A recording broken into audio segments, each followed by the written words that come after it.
Direktur Tindak Pidana Umum Barreskrim Polri, Brigjen Andi Rian Cahyadi mengungkapkan Irjen Napoleon melakukan penganiayaan kepada Muhammad KC atau MKC alias Muhammad Kusman. Dalam hasil pemeriksaan terdapat bekas pemukulan pada tubuh MKC.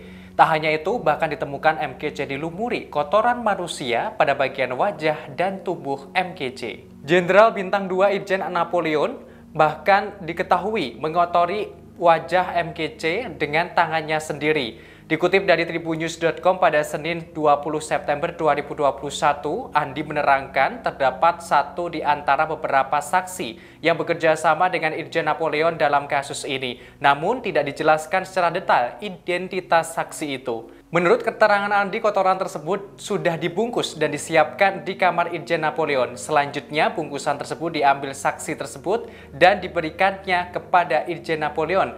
Lantas wajah dan tubuh MKC dilumuri kotoran itu oleh Irjen Napoleon sendiri. Diketahui Irjen Napoleon Bonaparte diduga menjadi pelaku atas penganiayaan MKC di dalam rutan Barreskrim Polri. MKC sendiri yang melaporkan kasus tersebut ke Barreskrim Polri pada 12 Agustus 2021. MKC merekam di rutan Barreskrim Polri karena kasus penistaan agama. Sedangkan Irjen Napoleon adalah terpidana kasus dugaan suap dari Joko Chandra yang kini mendekam di rutan Barreskrim Polri, Jakarta Selatan. Lokasi itu sama dengan tempat penahanan MKC.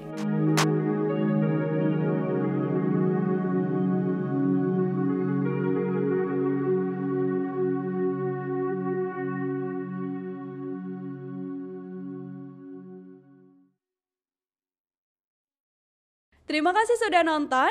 Jangan lupa like, subscribe, dan share ya.